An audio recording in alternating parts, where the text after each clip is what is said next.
연세대를 정시로 가려면 공부를 얼마나 잘해야 할까요? 서울대나 고려대는 절대평가인 영어의 영향력이 매우 미미하지만 연대는 그렇지 않죠. 국어, 수학, 영어, 탐구 모든 영역을 다 잘해야만 하는 대학이에요. 그래서 어떤 의미로는 서울대나 고대보다도 합격하기 더 어려울 수 있어요. 그럼 얼마나 잘해야 연세대에 갈까요? 먼저 인문계열입니다. 성적이 높은 14개 모집 단위부터 볼까요? 대학이 수능 성적을 활용해서 산출한 대학별 환산 점수로 학생들의 학부를 가르기 때문에 국어, 수학, 탐구 같은 백분위보다 더 중요한 의미를 지니고 있어요. 따라서 성적이 높은 이라는 의미는 대학별 환산 점수 70% 컷을 기준으로 했어요. 평균은 742.39였어요.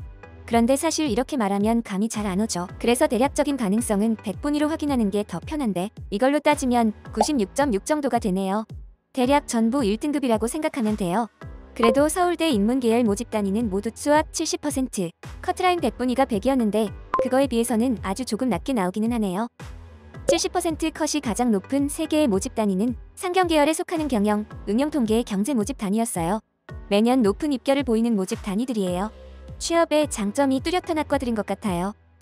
그 중에서 경영의 입결이 압도적으로 높다고 할 수 있는데 충원 인원 역시 타 모집 단위들에 비해 매우 높아요. 이는 가군 서울대 합격권인 학생들 중 상당수가 나군에 지원할 때 연세대 경영을 선택하기 때문일 거예요. 경영뿐만 아니라 경제나 정치, 외교 등 다른 학과들 중에서도 대다수는 서울대로 빠져나간다고 생각해야 할 것 같아요. 입결이 높은 모집 단위에서 좀 눈에 띄는 건 의료환경 인문이에요. 인문계열, 자연계열 나누어서 선발하는데 상당히 높은 입결을 보이죠. 하지만 실제로 학생들에게 선호도가 높다고 할 수 있는 모집 단위는 아님에도 70% 컷이 좀 높게 나온 것 같아요. 실제 커트라인 성적은 정확히 알 수 없지만 저희 진학사 집계에 따르면 입결 순위가 4등이 아닌 19등에 위치해 있어요. 올해는 아마 전년도에 비해서 70% 커트라인이 낮게 형성되지 않을까 그런 기대를 해봐요. 상경계열 다음으로 높은 입결을 보이는 곳은 사회과학대학에 속하는 모집 단위들이었어요. 사회, 행정, 정치, 외교, 언론, 홍보, 영상과 같은 모집 단위예요.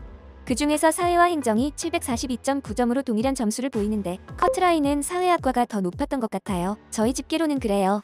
사회학과 커트라인이 응용통계나 경제보다도 더 높아서 커트라인 입결은 경영학과 다음인 2위에 랭크한 걸로 보여요. 다음은 성적이 다소 낮았던 13개 모집 단위인데 다른 모집 단위들에 비해서 낮았다는 거지.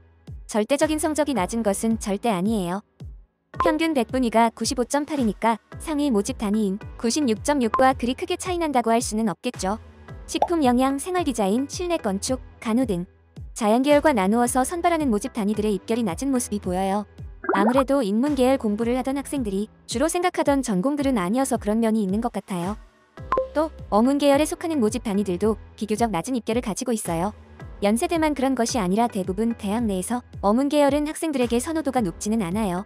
아무래도 취업에 대한 고민 때문일 텐데 어문계열로 진학하더라도 다른 전공을 복수 전공하거나 부전공해서 취업하는 경우들도 많기 때문에 선호하지 않는 학과라고 하더라도 도전을 해보는 것이 어떨까 해요.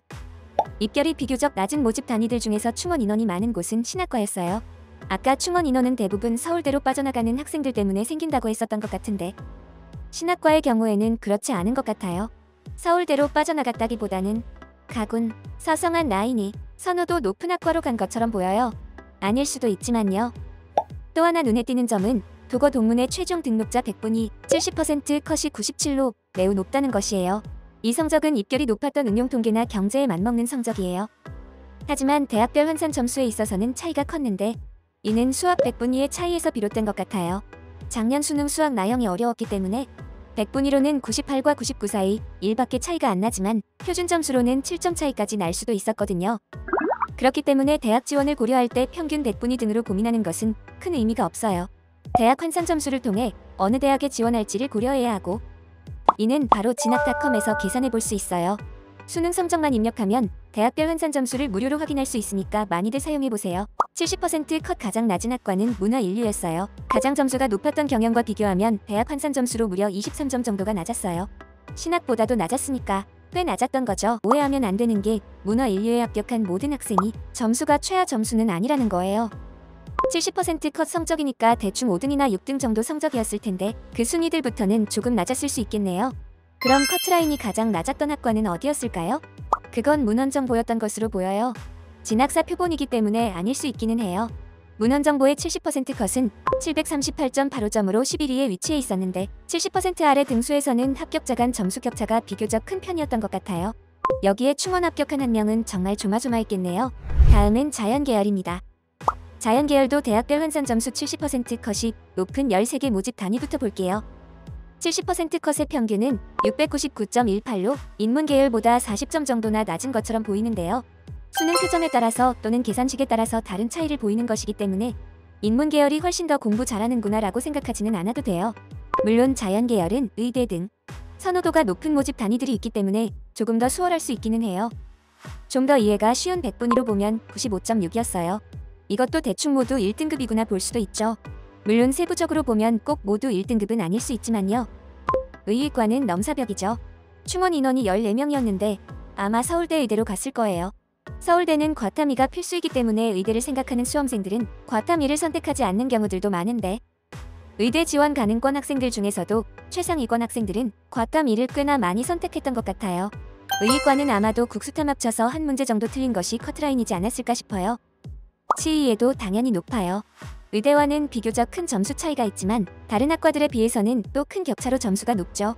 충원율은 의대에 비해 약간 높은데 이 학생들은 아마 서울대가 아닌 다른 의학계열로 빠져나갔을 거예요.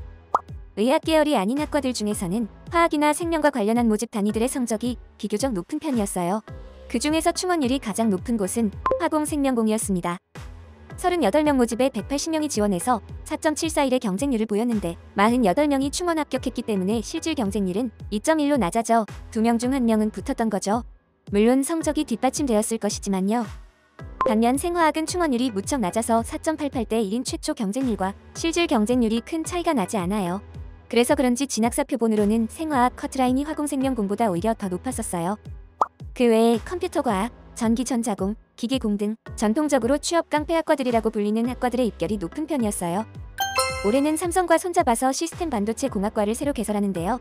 매우 높은 입결을 보일 것 같아요. 아마도 올해는 치의의 다음으로 높은 순위에 위치하지 않을까 그렇게 예상해봅니다. 성적이 다소 낮은 모집 단위 12개인데 높은 모집 단위와 낮은 모집 단위의 차이는 여러 가지가 있겠지만 충원율의 차이가 두드러져요. 성적이 낮은 모집 단위의 충원율은 평균 33.5%인데 비해 성적이 높은 학과들의 충원율 평균은 70%로 2배 이상의 차이가 나요. 이는 연세대 자연계열만의 특징은 아니에요. 아무래도 합격 성적이 낮은 모집 단위들은 다른 군에 더 선호도 높은 대학 또는 모집 단위로 도망가기 어렵겠죠. 따라서 충원 합격을 노리는 전략은 입결이 낮은 곳보다 높은 곳을 지원하는 것이 도움이 될 때가 있어요. 대략 100분위 평균이 93.8 정도면 연대에 도전해볼 수 있었다는 이야기인데 쉽다고 여길 수도 있지만 연대는 영어 영향력도 상당히 컸다는 점을 다시 한번 상기할 필요가 있어요. 아무래도 자연계열 학생들이 수학, 탐구에 힘쓰는 경우가 많은데 연대에 합격하기 위해서는 영어도 1등급이 필요하다는 점을 기억하면 좋겠어요. 천문우주, 대기과학, 지구시스템과 같이 지구과학이나 천문기상학과 관련 학과나 건축공, 도시공, 사회환경 시스템공, 실내건축과 같이 건축, 토목과 관련한 모집 단위들의 입결이 낮은 편이에요.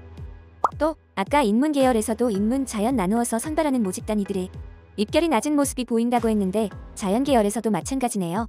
단지 학생들에게 선호가 높지 못하다고 봐야 할 것 같아요. 물론 간호학과는 일반적으로 선호도가 높은 편이지만 서울대, 연세대, 고려대 정도의 대학에서는 인기가 좀 없는 것 같아요. 이상으로 연세대학교 2020학년도 정시 입결을 살펴보았는데요.